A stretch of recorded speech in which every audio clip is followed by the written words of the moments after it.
How do plea deals contribute to the disdain citizens have for gun ownership in America? How do plea deals contribute to the disdain? Plea deals are a trick. I'm fighting a gun case right now.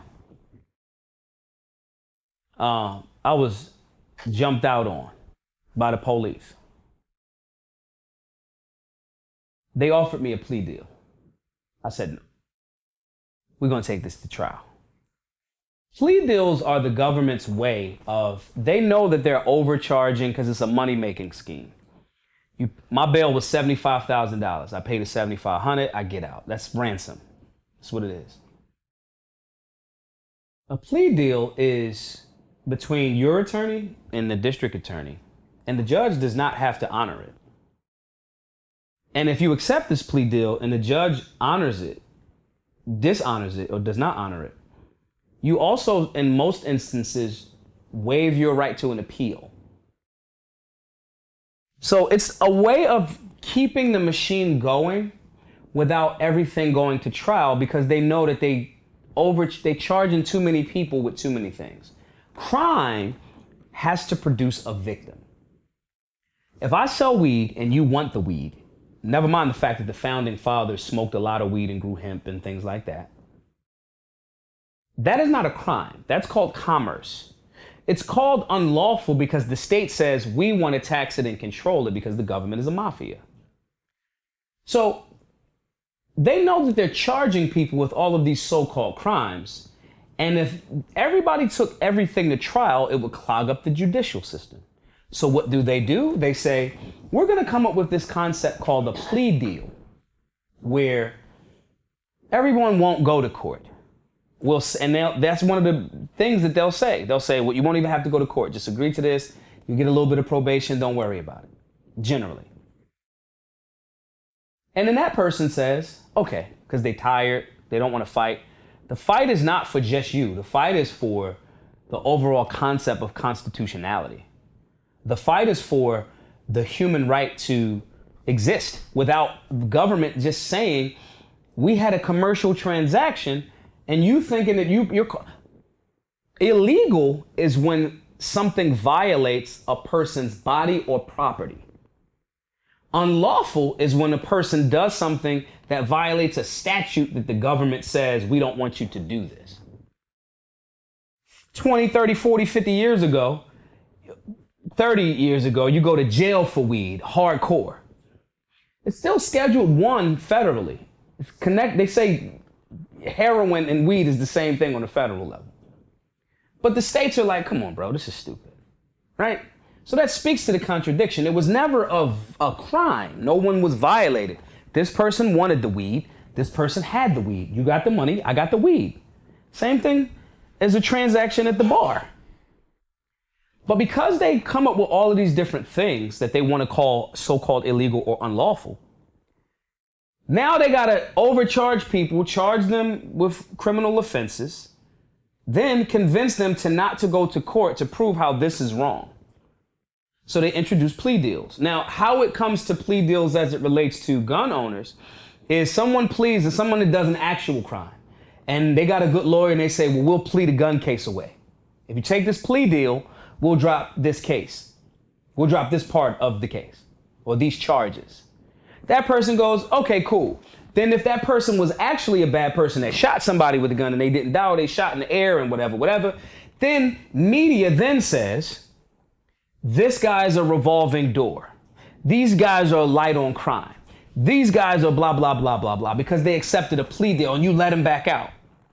I am of the belief that if the person didn't use this tool to violate somebody's property or body, it shouldn't be a charge in the first place. If I carry a chainsaw on my hip and never chop anybody up with it, imagine a cop running up and going, hey, what you doing with that chainsaw? Make it smaller, because some people go, well, that is weird, a chainsaw. Okay, what if it's a screwdriver? I could stab you in your eye with a screwdriver, but I haven't. So if somebody goes, oh, he had a weapon on him, that's stupid. Listening to you, man, it just seems that the the idea surrounded about guns leads people to think guns are just used for a particular thing. It's more an aggressive approach more than a defensive approach. Yeah, they have to do that because they have to also present themselves as the government, the state. They have to make themselves look like the moral authority. They have to make the people, if you're not a police officer, you're not military, thank you for your service. If you're not one of them, then you must have this for a bad intent. Never mind that I live in a rough neighborhood and I have it to defend myself against the actual people with bad intent. And there's far few amounts of those bad people than good people, far fewer. But they have to spin the narrative that way. No way that just this young black dude can be training to defend life for the same reason why I got a first aid kit right there in that bag.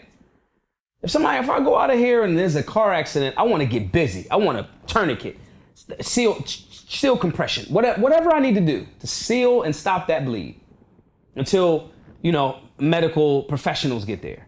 That's the reason why I carry that. The same reason why I carry a firearm. That is how we were successful with Black Guns Matter, by shifting that narrative. Nobody now, very few people now are highlighting dumb things that happen with firearms. We have seriously impacted the culture and made a paradigm shift. There's videos of even Will Smith when he was filming Bad Boys, whatever number that was, with Martin Lawrence, the most recent one, where somebody was picking up the fake guns and about to sweep somebody, meaning put the muzzle of the gun in front of other people. That's breaking one of the basic 4 rules of firearm safety. And it was a video Will Smith smacked the dude's hand down and showed him. He cleared the gun, locked the slide back, and gave him a little brief joint. And it was all over the internet. That is now the dominant theme as it relates to firearms ownership in urban America. That is the dominant theme. The power of that is, it's not just because we trained hundreds of thousands of people over the last few years. That's not what it was. It's not that we, because I didn't train an additional 10 million people. We shifted the culture. That's what the power of the internet. That's the power of these long format media discussions. The power of somebody going, the people that's watching this will go, damn, I didn't think about it that way. That is the reason why that devil is smart to shift or attempt to make the narrative be one way. I would do the same thing if I was a devil. I 100% respect that chess move. The problem is if the people aren't asking solid questions and seeking information, because it's out there, it's more and more prominent. If we're not asking, damn, why is every damn movie, why they only give the bad guys full auto? In all of the movies, they only give the bad guys full auto. Then they say, if you got full auto, oh, it's a bad thing. Why? Why is it that in most of the movies, if you're an urban dude, you're gonna shoot the gun sideways? Who told y'all that this is a thing? Why in the movies, if it's international movies, why all of the bad guys, like the shooters, are always it's called Rabs, Russians, Arabs, or villains? Why? Who told us that? Why is it that when it's a European villain, he's supposedly high class and speaks with why? This is propaganda. That same propaganda there is also saying there cannot be a safe and responsible hood dude that's willing to lead with empathy, that's willing to present facts to our community and apply solutions together to preserve and protect our communities. There's propaganda that says if I do that if I'm not a Democrat, I'm a libertarian. Oh, you must be down with it. When I go to the Republican conventions, when I speak on Frederick Douglass right before Donald Trump at CPAC, no one talks about me saying, hey, here's Frederick Douglass. Here's how he was a patriot. He happened to be a Republican. No one wants to talk about that, but I challenge everyone to ask yourself and question, why am I not questioning? And when we start doing that, that's when we speed up those paradigm shifts and create a whole different praxis.